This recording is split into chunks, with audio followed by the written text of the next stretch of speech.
Good morning. It's time for another video.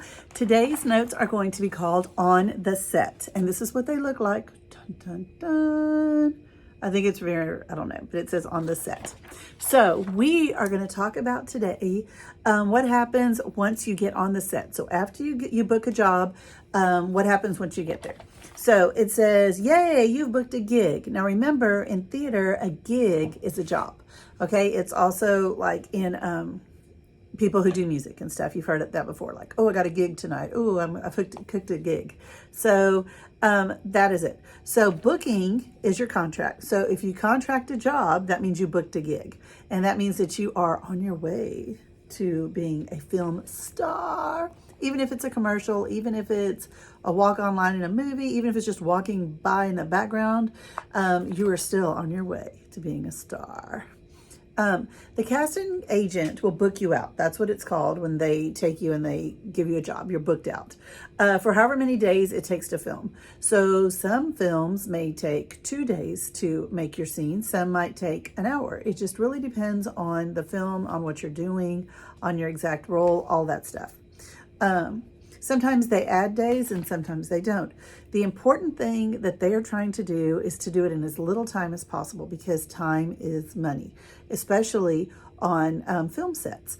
And as we talk about the different elements and the different people and the different things we have going on there, you will see that the money adds up.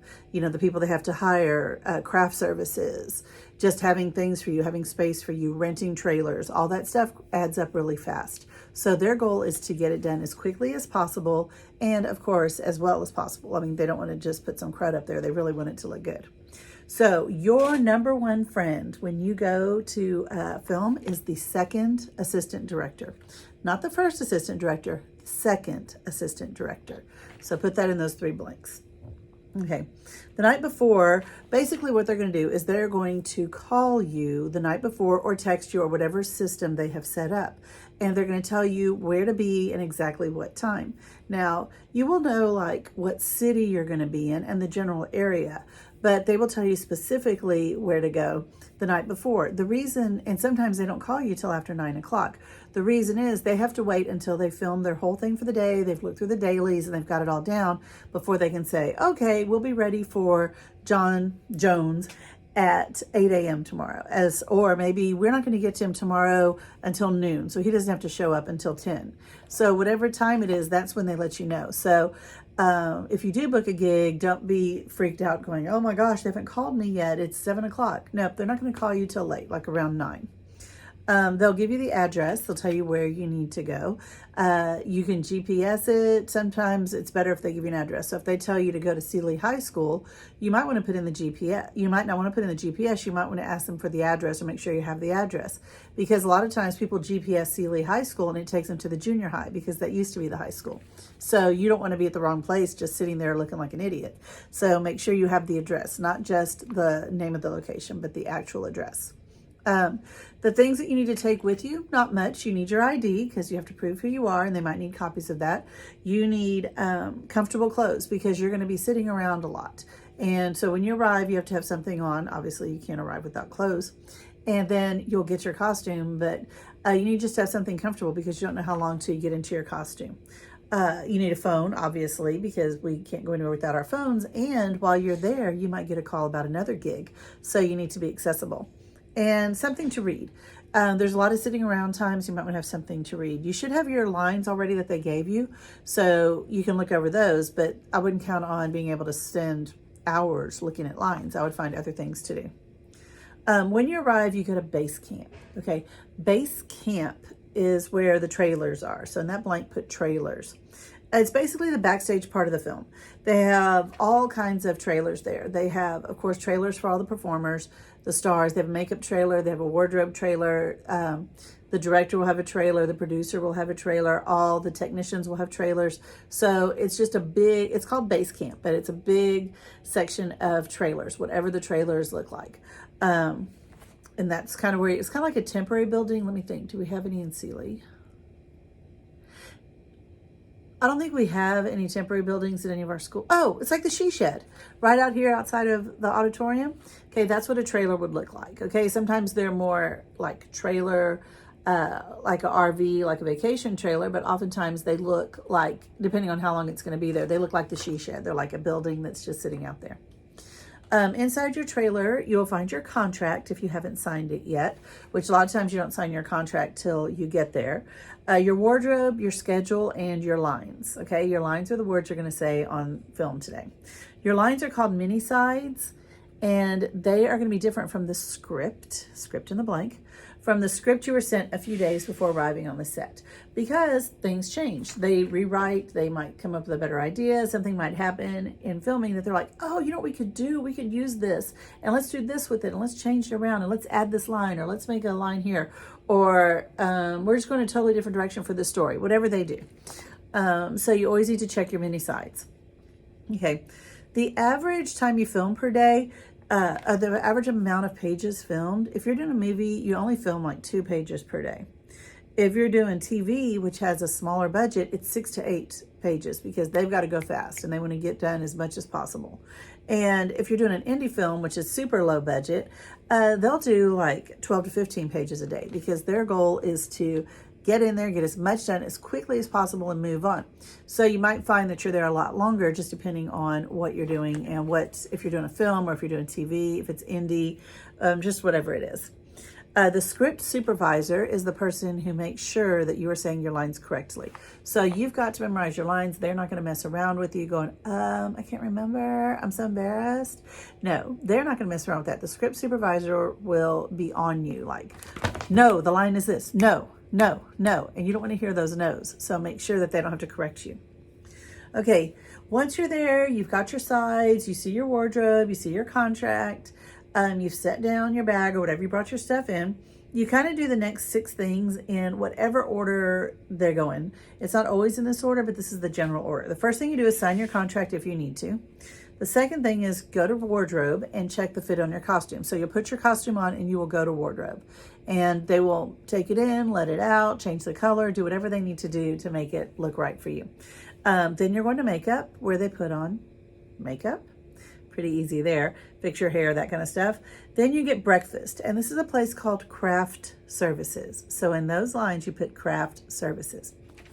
Craft Services is where you get your breakfast. It's where the food is all day. And so that's your best friend because it's free food. And like, don't we all love free food? And you're going to be there a long time. So make sure that you get that food early so that you have it. Now, don't be like a little hoarder rat and be taking it back to your trailer because that's kind of silly. You will always be able to go to Craft Services as much as you want. So you don't have to hoard the food, but you want to make sure that you eat because it might be your lunchtime and you might be in the middle of filming and they're not going to stop and say, oh, baby, are you hungry? No, you have to take care of that ahead of time or after time. So make sure you get that lined up. Also, go over your lines. No matter how much you knew them the night before, it always pays to go over them repeatedly, to rehearse them, to just make sure they're going to be perfect because you want to be perfect when you go in. And finally, look at the schedule. The schedule is a rough idea of the order things are going to shoot in and its times. Now, on some films and on some sites, they are to the second, they don't delay, everything's perfect. Sometimes they're delayed, sometimes they get ahead. So you kind of need to know what order, because if you're filming this scene first and then later this afternoon you're going to film a different scene, then you need to work on this scene first. Then after that, you can work on your other scene. So you want to make sure that you're fresh and that you're really good. So you look at the schedule and you also want to know, okay, I have about 10 minutes or 30 minutes or 2 hours before I have to go. That's important to know. The second AD then is going to knock on your door and they're going to say, we're ready for you, which is kind of like when your heart kind of skips a beat because it's like, we're ready for you, Mrs. Moore. And then you know it's showtime. This is when the excitement happens. This is when you're actually going to get to do what you set out to do. There's a bunch of steps to shooting a scene. The first thing they're going to do is called block the action. We call that rehearsal, but they call it block the action. In theater, the term blocking is any prepared movement on stage or planned movement on stage. So when you block your scene, you're going to get it started and you're going to plan it out. Now, you are expected to show up with your lines memorized and with a character. That means you should be ready to play whoever or whatever you are cast in, whatever role it is. So remember those 5 questions we did earlier? At the beginning of the semester, Those 5 questions you need to prepare for your piece so that you know what's going on, who you are, what's at stake, all of that stuff, so that when you go on and you kind of walk over to the set and you just bebop over and all of a sudden they're like, okay, time to act. Mother, where have you gone?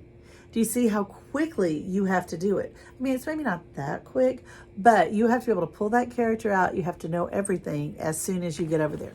So, oops, hello. So that is what you're expected, okay? Usually when you go to block the action, it's just you and whoever's in the scene and the director. It's not a lot of people around. It's just that. Sometimes there might be the first assistant running around, or there might be other people who have to do finishing touches on the set or anything like that. But that director is working just with you. This is your time. And this is really short. You're only going to read through it like 2 or 3 times. So it's a 2-minute scene or a 1.5-minute scene, and you're only going to do it 2 or 3 times. You're going to be there for about 10 minutes, 15 minutes. Then they kick you off. Okay, they send you back to your trailer. And that's when you can also stop at craft services and get you a snack. Now, while you're gone, they're going to light the scene. This is when they put the lights up. And you can either wait in your trailer or hang nearby at craft services. Usually they'll tell you, okay, we're going to need you back in about 20 minutes. Or this is going to be about 30 minutes. Or, hey, we're going to fix this light and then we're ready to go. If they say fix this right and ready to go, light, and then we'll be ready to go, then you do not run off. You stay right over there and you eat you a donut. Then you're going to rehearse on the set with cameras and lights. And sometimes this is filmed just so that they can see what it's going to look like and how you're going to do, especially if you're new to them and they need to know how you're really, really, really, really going to look on film. Because we don't always really look on film like we do in real life. Like, I'm looking at my hair right now, and let me just tell you, it looks a lot better in real life than it does on this with this bad angle. Maybe it's the lighting. Yeah, see how much better it looks with this, with the adjusted lighting? So that's what they're going to do. They'll change the lighting. They'll be like, oh, her hair looks very halo and frizzy. Ooh, warm and cozy. We like this better. So that's what they do when they adjust the lighting. There's probably going to be about 20 people there. You're going to have the hair people, the makeup people, the lights, the costume, the sound people. There's a lot of people there who are going to be checking their things, and you just sit there and you do whatever they tell you to do. So for some of us, that's hard because we don't like doing what people tell us to do. But believe me, when you're getting paid, you can do what people tell you to do. Okay. Then they're going to tweak. Number 4 is they're going to tweak the lighting, the camera, acting, very minor stuff. You just kind of hang out. They might say, just stay there in that chair. You know, they might tell you exactly where to stand because it won't take long. The director, that's what goes in the blank, the director may speak to you if they have a note. If they want to say, okay, can you maybe be a little more aggressive in this scene? Or do you think you could cry here? Or how about if you punch him in the face? Whatever they tell you to do, you say yes, and you go with it and you try, even if it makes no sense to you, because remember, you don't know the director's vision, because the director is seeing the whole thing, whereas you're just seeing your tiny part. So you do what the director tells you to do. Then you shoot the scene. Woohoo! This is when we do it. And your goal is to do it in one shot. However, or one take. However, that doesn't always happen. So sometimes they do it over and over again. Sometimes one take is all you need. The cameras may be moved and the scene shot again. So they might film it this way from the camera looking straight at you. Then they might say, okay, now we're going to do an angle shot. So we're going to put the camera here, but you need to keep doing exactly what you were doing before.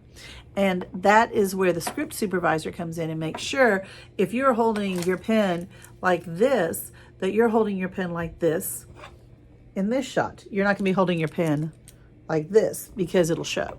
So that is what the script supervisor's done. That's stuff that you have to keep in your head. Luckily, it is short and it's only a few minutes of movement that you actually have to remember and repeat. So the hard thing about that is to be patient. So in that last line, you need to put patient. Okay, then you're going to repeat throughout the day if you're doing more than one scene. If that's the only scene you're doing, then you go back to the trailer and you change clothes.